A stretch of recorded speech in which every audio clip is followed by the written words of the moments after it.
अस्सलाम वालेकुम। Spring 2019 question number 3 जो कि अकाउंटिंग इक्वेशन से पर्टेन करता है इस सवाल को हम सॉल्व करेंगे। ये याद रहे कि अकाउंटिंग इक्वेशन के बहुत सारे सवाल जो हैं वो बहुत सारे टॉपिक से मिक्सअप होकर आते हैं, तो रिकमेंडेड ये है कि जब आपने PP, bad debts, provisions, IS2 पढ़ लिया हो फिर आप इन सवालों को अटेम्प्ट करें। बहरहाल एक बार आप देख ज़रूर सकते हैं, तो मैं इस सवाल को सॉल्व करता हूँ। अच्छा, इसमें अगेन इससे पूछा है show the effects of any of each of the above information in the form of accounting equation, यानी कि अकाउंटिंग इक्वेशन में ऊपर वाली चीज़ों का क्या इम्पैक्ट होगा ये बताना है। पहला वाला पार्ट जो है वो है a machine was purchased for 3.5 million against which 100% advance had already been paid, यानी कि आपने 100% एडवांस पे कर एक मशीन खरीदी थी और उसकी वैल्यू 3.5 मिलियन थी। SC also paid transportation and installation cost of 60,000 and 125,000 respectively on this machine, और मैंने 60 और 125,000 की इंस्टॉलेशन की और ट्रांसपोर्टेशन की कॉस्ट जो है वो पे करी है।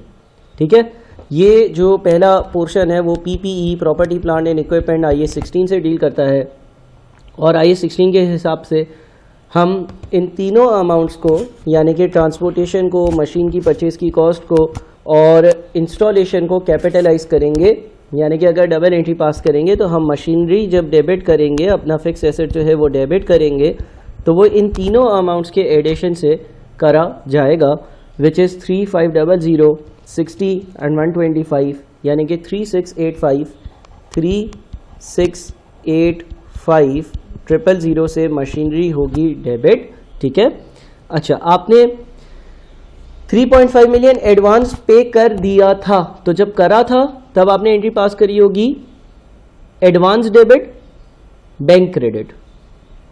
ठीक है, तो अब बैंक क्रेडिट नहीं होगा 3.5 मिलियन से। हाँ, ये 60 और 125 अभी आप पे कर रहे हो, लिहाजा आप बैंक जो क्रेडिट करोगे वो करोगे 185,000 से, और जो एडवांस के अकाउंट में डेबिट साइड पर 185 थे वो चले जाएंगे और वो यहाँ पर 3.6 मिलियन लिखा जाएगा। तो अगर अकाउंटिंग इक्वेशन पर हम इम्पैक्ट देखेंगे which is assets is equals to equity plus liability, तो एक एसेट इंक्रीज हो रहा है, फॉर्मेटिंग आप ICAP के आंसर से देख लेना, यहाँ पर 3685,000 आएगा। एक एसेट कम हो रहा है 185,000 से, यहाँ पर वो लिख देना, और एक एसेट कम हो रहा है 3.5 मिलियन से, तो यहाँ पर आप 3.5 मिलियन लिख देना। अब ये एंट्री आपको अच्छे से तब समझ में आएगी जब आप PPE IAS 16 कर चुके हो, तो उसके बाद अगर आप पहली एंट्री सॉल्व करो ज़्यादा बेहतर होगा। दूसरे में लिखा हुआ है insurance premium amounting to ₹180,000 was paid which included an amount of 30,000 for the proprietor's personal vehicle. Insurance 1,80,000 रुपये की पे करी, उसमें से 30,000 रुपये जो है वो घर के खर्चों की थी, 1.5 लाख रुपये जो है वो कंपनी के एक्सपेंस की थी। अगर डबल एंट्री पूछी जाए तो हम इंश्योरेंस एक्सपेंस को डेबिट करेंगे, और इंश्योरेंस एक्सपेंस को हम डेबिट करेंगे 1.5 लाख रुपये से।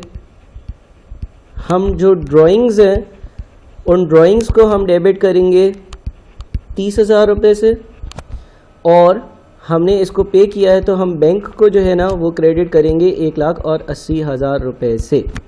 ठीक है, तो ये तो डबल एंट्री हो गई। अगर अकाउंटिंग इक्वेशन पर इम्पैक्ट पूछा जाएगा तो एक चीज़ ये हो रही है कि बैंक का बैलेंस 1,80,000 से कम हो रहा है, आप बैंक लिखोगे नेगेटिव 1,80,000 रुपये लिखोगे। ठीक है, उसके बाद आप इंश्योरेंस एक्सपेंस लिखोगे। इंश्योरेंस एक्सपेंस जो है इक्विटी को कम करता है, खर्चा है, यहाँ पर 1.5 लाख रुपये लिखोगे, और ड्राइंग्स जो हैं वो आपने 30,000 रुपये की है, ड्राइंग्स जो है उसकी वजह से भी इक्विटी कम होती है, तो यहाँ पर आप 30,000 रुपये लिखोगे।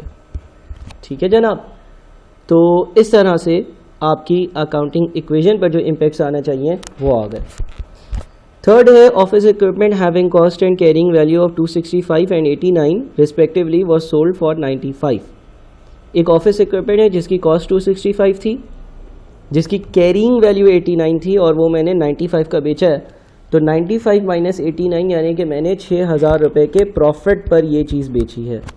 अगेन ये वाली transaction property plant and equipment का जो चैप्टर है उसके बाद आप करें तो ज़्यादा बेहतर होगा।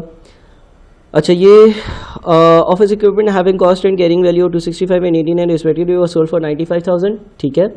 तो अगर हम इसकी डबल एंट्री पास करें तो आपका जो बैंक अकाउंट है वो डेबिट होगा 95,000 से, क्योंकि 95,000 रुपीज़ आपके पास आए हैं, ठीक है।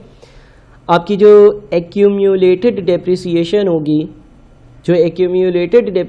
होगी, जो कि आपका 265 और 89 का डिफरेंस है, विच इज़ 176, आप एक्यूमुलेटेड डेप्रिसिएशन को डेबिट करोगे 176,000 से, ठीक है।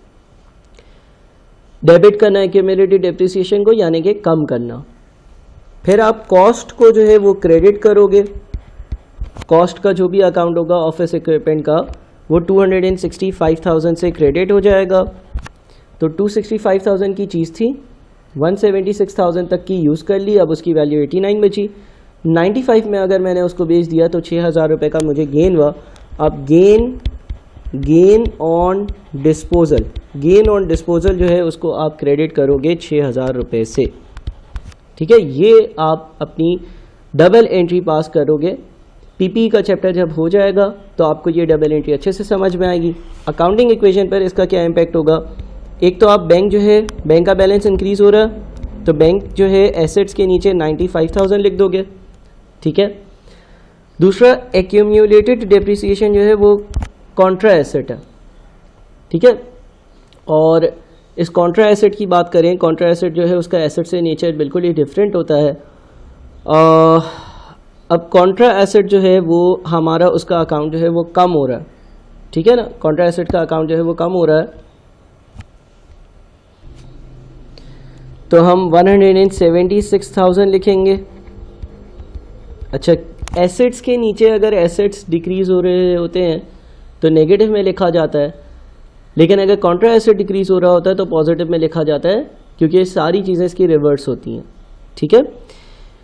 दूसरा, आपका जो एसेट का कॉस्ट वाला अकाउंट होगा, आपके पास से जो एसेट कम हो रहा है उसकी कॉस्ट 265,000 थी, वो आप नेगेटिव में लिखोगे, ठीक है। अच्छा, और हो क्या रहा है, आपको गेन हो रहा है डिस्पोजल पर। जब आपके पास गेन होता है, प्रॉफिट होता है, तो आपकी इक्विटी इंक्रीज़ होती है, तो इक्विटी के नीचे 6,000 लिखोगे। अगेन ये रिकमेंडेड है कि जब आप IAS 16 देख लो उसके बाद इस वीडियो को देखना इस ट्रांजेक्शन के लिए। अच्छा, 4 में लिखा हुआ है AC entered into rent agreement with the owner of a shop for annual rent of 300,000, ठीक है। देखो, हमने अभी रेंट का एग्रीमेंट किया है, रेंट की पेमेंट नहीं करी है। तो अगर पेमेंट नहीं करी है तो कोई ट्रांजैक्शन नहीं हुई है। सिर्फ और सिर्फ एग्रीमेंट पे एंटर होते वक्त हम कोई ट्रांजैक्शन पास नहीं करते हैं। हमने 3 लाख रुपए रेंट जो है वो एक्सपेंस बुक नहीं करना, हमने 3 लाख रुपए जो है वो पे नहीं किए होंगे, ठीक है। सिर्फ हमने एग्रीमेंट पे दस्तखत किए। 5 में लिखा हुआ है stock amounting to 75,000 was destroyed in fire in the warehouse. The stock was insured and insurance company agreed to pay 65,000. तो 75,000 का माल जो है वो मेरा जल गया, 65,000 इंश्योरेंस कंपनी रिकवर कर देगी। नेट जो मेरा नुकसान है वो 10,000 रुपये का है। अगर मुझे इसकी डबल एंट्री पास करनी पड़े तो इसकी डबल एंट्री जो होगी वो होगी इंश्योरेंस रिसीवेबल डेबिट 65,000, ठीक है। और लॉस ऑफ स्टॉक या loss due to fire debit 10,000। और इन्वेंट्री क्योंकि कम हो रही है, जल गई, ख़त्म हो गई, इन्वेंट्री क्रेडिट 75,000 रुपये। अगर अकाउंटिंग इक्वेशन पे कोई इसका इम्पेक्ट पूछेगा तो मैं यहाँ पर स्टॉक लिखूँगा।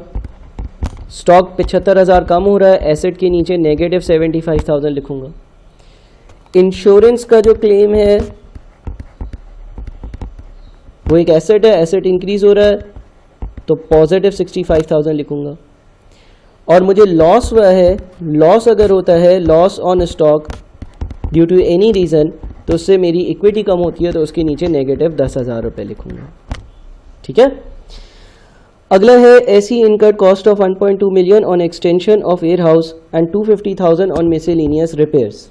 तो एक्सटेंशन ऑफ वेयर हाउस की एक्सटेंशन करवाई है, वेयर हाउस की एक्सटेंशन करवाई है, ये हम फिक्स एसेट्स में कैपिटलाइज करेंगे।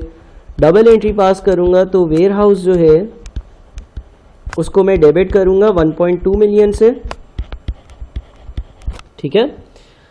उसके बाद मैंने 250,000 के रिपेयर्स के एक्सपेंसेस पे किए हैं।